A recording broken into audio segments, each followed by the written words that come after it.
Welcome back, friends. I'm Amber at Grace Walk Farm, and today I have my friend Julie back with us, and we're excited to talk about an issue that I think you guys are going to be very interested in.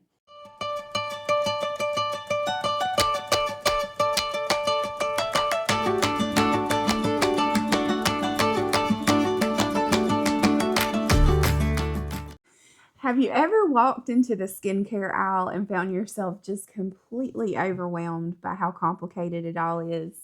I certainly have. For sure. And I've brought my friend Julie today to talk all about skincare because honestly, when it comes to skincare, she's the girl I call. So today we're going to talk about how to take care of your skin using plants.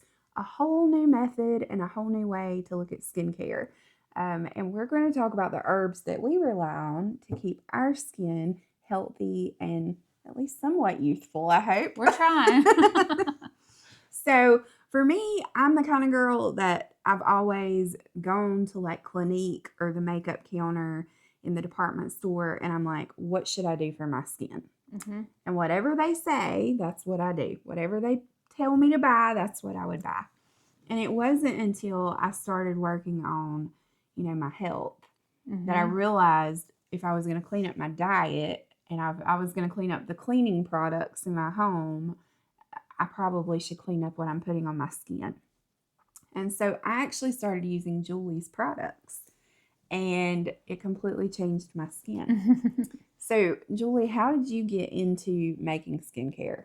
Well, it's kind of a similar situation, I think. I started my natural health journey 10 or 12 years ago, probably at this point. And I used to have hormonal acne, cystic acne. I had, even as a teenager, I had it 20 years old, 25 years old. I went to before my natural health, I went to the dermatologist and they gave me, what is that? It's like the little antibiotic medicine. Yeah. Nothing really ever fixed the problem because the problem wasn't on top of my skin completely. It was the whole package. Systemic. Yes. So once you start working on it, you start working on your hormones, you start working on your food and diet, you eventually get to skincare. Yeah. And that's what I did too.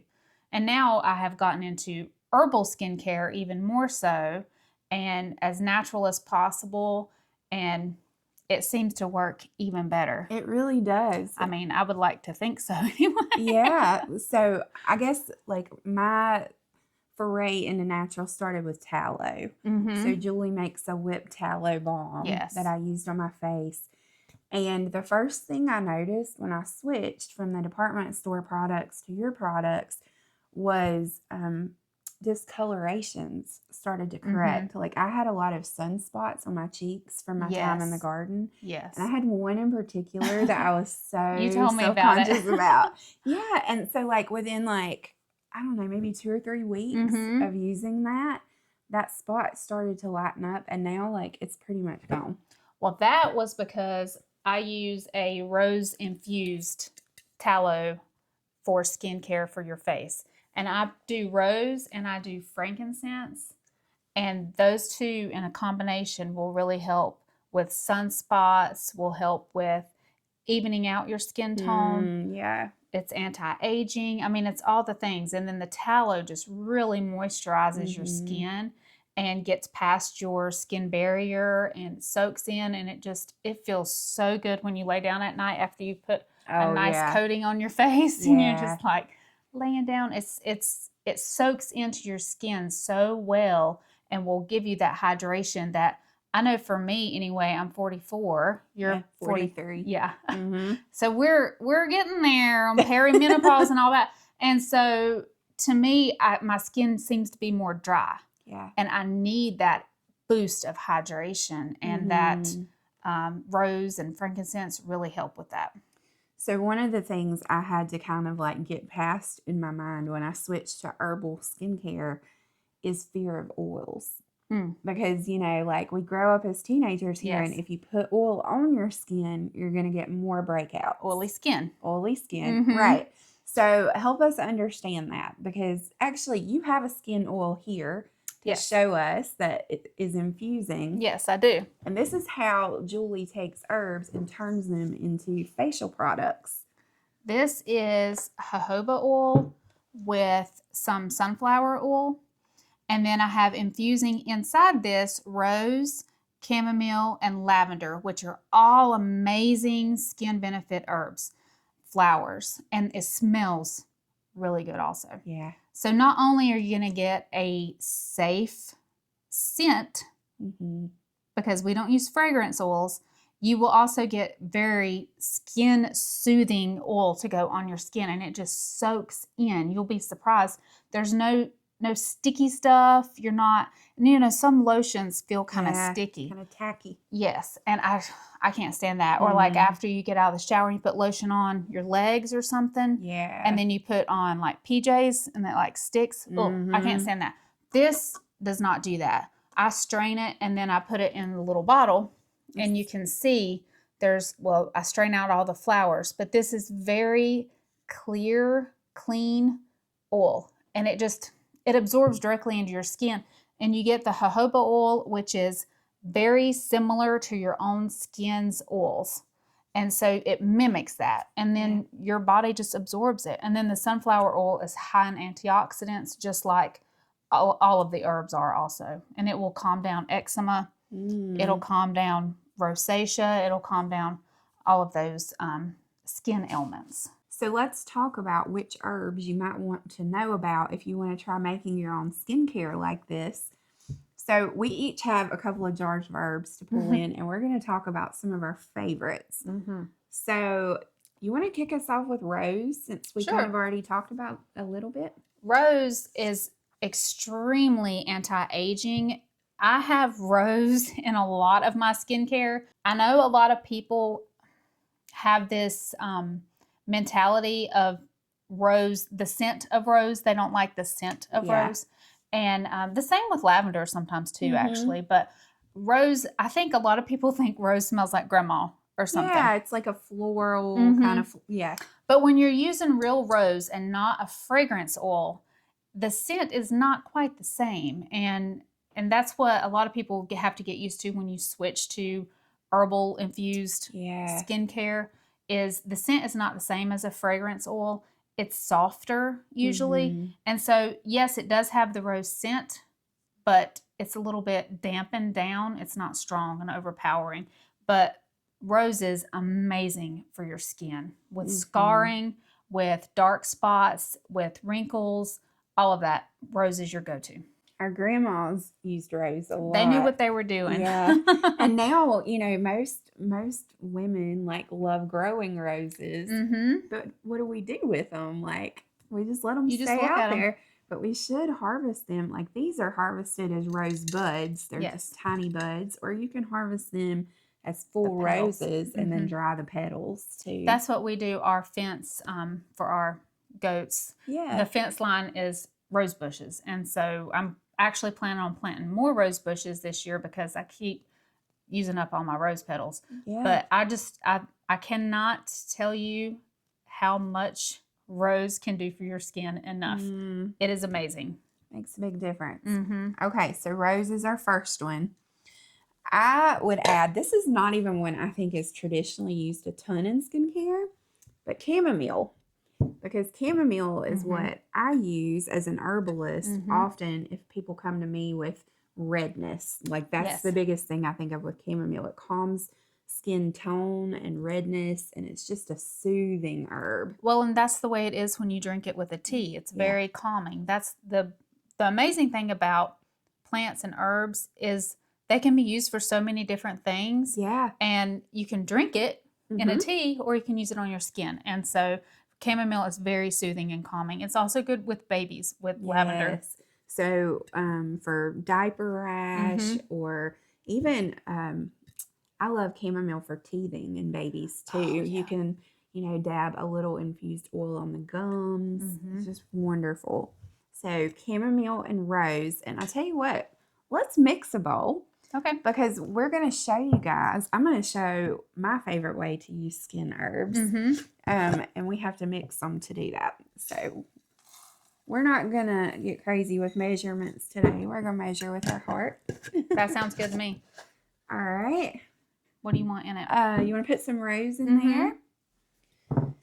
And so what we're going to mix using all of these herbs is a bath tea. I couldn't open the jar. It was stuck. Sorry. Okay. It's all good. So we're going to make a bath tea. And if you've never heard of a bath tea before, basically it's a loose leaf tea blend, just like we make for anything else to drink in our tea. Mm-hmm. But instead of drinking this one, we're actually going to put it in our bath water. And so you're going to infuse yourself in the herbs. You're going to soak in them. And this really, really works. I do this pretty regularly. And you put your dried herbs in like a muslin bag, and you hang it under the water and let the water run over it, and then just drop that down in the bath with you. You can also sprinkle your loose herbs into the bath, but it's going to make a mess. I don't recommend that. Yeah, you're going to have to clean it out of the drain, and you'll get out of the bath and have herbs stuck all over you. Yes. Ask me how I know. Yes. But I still actually do that, even though it makes a mess, with comfrey. I take a comfrey bath if I'm having any sort of pain, and it really, really helps with joint pain. So we're going to make a bath tea with all this. So we've got our chamomile and our rose. Let's see. What else you want? You want to do calendula? Sure. All right. So calendula is another good one for skin. This is the one I think of most for eczema. Oh, it's very soothing for that. Yeah. It smells good. To me, I feel like calendula smells like skincare. Yes, I agree. You know? I do have a lotion that uses calendula with magnesium, and it just is very soothing, and it can also help with pain. Oh, yeah, because magnesium is good with pain. So I have calendula in my Gentle Cleanse tea blend you drink. It's not a cleanse like in the sense of a colon cleanse, but it cleanses your body of inflammation. And calendula is just really soothing internally. So internal and it has a lot of external. antioxidants in it also. Yeah, it's a good one. Okay. Well, you know, I have to add my Your herb favorite. of herbs that I add to everything. The favorite. Lemon balm. So lemon balm, yes, is wonderful for skin too because it's antiviral. Yes. And so things like cold sores or chicken pox or shingles or anything like that. And I also think it gives a nice like kind of green base to an otherwise flower blend. It's kind of, I see it as like bright. Yeah. Like it's uplifting. It is I feel very. like the scent is uplifting, and I think that whenever you are combining it with other herbs that are calming, it kind of helps balance that out a little bit to me. Well, and the number one cause of breakouts is either hormones or stress. Yes. And lemon balm helps with both. That works. So we'll definitely add it. Okay, and then we got one Lavender? more? Yes. So You got to have lavender in skincare. gotta have it. So lavender's one that people are surprised by the smell of sometimes. Because they're used to the fake lavender. Lavender fragrance. So explain the difference between lavender fragrance and true lavender. Well, lavender fragrance is essentially made in a lab, just like vanilla fragrance, just like rose. Any of these herbs probably have a fragrance oil that has been made, and that's made in the lab, and that can have all kinds of chemicals in it, phthalates that are just horrible endocrine disruptors. It's messing up your hormones. If you can go fragrance oil free, that needs to be what you do if you're on any kind of health journey. I really believe, I used to get cluster migraines all the time. This was years ago before I started everything. And one of the first things that I did was remove fake fragrance from my house. And I know everybody's going to get upset, but It's hard to do. It is. Those plugins I had in every outlet because I had dogs and boys. Yep. And I had Glade plugins, candles burning. I had the laundry detergent, the dryer sheets. I mean, if you think about how much fake fragrance is just in your house on a daily basis, that's impacting your hormones and your entire body, your liver. Your liver can't detox from all of that.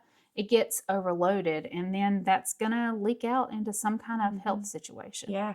once I removed all of that, my cluster migraines essentially, I mean, I might get a cluster migraine. Mm-hmm. I don't know, maybe once a year at this Wow. point. Made And a I big was getting them, difference. like every week. Wow. And so this was huge. So if you can eliminate The fragrance. fragrances. Yeah. So I think it's sort of a transition from like I used to associate like department store perfumes Yes. as what smelled good. Yes. But you almost have to train your nose to the garden. Yes. For what smells good. And like the natural scents. Yeah. And like as she was pouring the lavender in this bowl, I'm like, oh, it's so strong. It smells so good. And it is strong. You just need a little bit. And yeah. And it just, all of these herbs together, these flowers, they smell so good. But if you're only smelling the fake stuff, then you're not going to appreciate this as much. And I think it's, I mean, even trash bags have fragrance, and it just blows my mind. Yeah. Well, and this is really ancient skincare. Like this is the original. Yeah, this is what they did before we had labs and synthetic fragrances. And even in the Bible, it talks about infused oils in skincare. Like in multiple places in the book of Esther, it talked about they used an infusion of myrrh that was 6 months old. Oh, like they even so dictated good. Like how long it infused, which is, it's so neat. And so this is a small way that I feel like we can kind of reclaim some lost knowledge for our daughters too. Definitely. Granddaughters, and we can pass on a different way to do skincare. So with that being said, we actually have something fun to show you guys. So these herbs that we just showed you and are mixing in this bowl, this bath tea blend, we want to make it available to you in case you don't have herbs on hand or you're not growing your own yet. We want you to be. Yes. But through the shop, I'm going to provide the bath tea, and Julie has made the body oil. The body oil. So we're going to do like a bath and body oil bundle, and you're going to get 2 cups of the bath tea, which should be enough for 8 baths. That's awesome. Yeah, and then you'll have your oil that you can put on after your bath. And the fragrances will match, and they're all herbal and natural and will support you gently. It's such a good combination. These baths, you can even add Epsom salt and baking soda to this bath tea, and even do like a detox bath. Yeah, that's a great idea. Even magnesium you can add to this to make it just really top tier for a bath for you, and open up all your pores, and you'll be good to go. And then you can put this body oil on, and just your skin will never look better. It's going to look so good. I'm excited about this because I don't normally in my shop offer oils and tinctures and liquid products. So this is your chance, guys. If you want to get a body oil, this is not something we normally offer, but you can get it this time. And we do have a very limited number of these. We've made enough for about 200 of you to grab one, but when they're gone, they're gone. So grab a bath tea and a body oil. We'll link it for you below. But the big idea that we want you to take away from today is that skincare doesn't have to be fake. It doesn't have to be full of fragrances and hormone disruptors. And it can be as simple as herbs and natural oils that mimic what your skin's already doing. Yes. And I think that when you're on your journey, if you're on your healing journey, this is just one aspect of it that you do have to take control over if you're wanting to naturally heal from whatever it might be that you're working toward. I know I've gone through leaky gut protocols, and I mean, I think between both of us, we've gone through a lot for our healing journey. And so this is one aspect of it that you really got to take control over. And you can't assume that these products over the counter at Walmart and Target, even if they look like they're clean ingredients, most of the time they're actually not if you start reading them, especially if that label says fragrance oil on it. It's like a huge pet peeve of mine. I can't stand it. Natural flavors and natural and fragrance oils are all hidden, and you don't know what actually is in that ingredient. And so it can do more harm than good if you're trying to recover. Yeah, it's a lot of hidden toxins that we want to avoid. So let's try a better way. Let's do herbal skincare. Yes. And, whether you're using it in the bath or you're using it as a body oil or you're drinking it as a tea, you can literally drink this blend as a You tea can. while you take a bath in it. Uh-huh. Either way, you're nourishing your body and you're nourishing your skin. And that's what we're after. So our encouragement to you today is to do skincare different. And we'll link all the products for you below if you want to give this a try. And we want to encourage you to grow your own herbs. And next year, we hope you're going to have jars of herbs to mix your own bowl of bath tea and make your own gallon of body oil to share with your friends and family. That's the goal. But thank you for being here with us. Pass this along to another lady, another friend in your life, a sister, a daughter, a granddaughter who's struggling with their skin. And let's try a different way. Let's lean into herbs. We'll see you guys next time.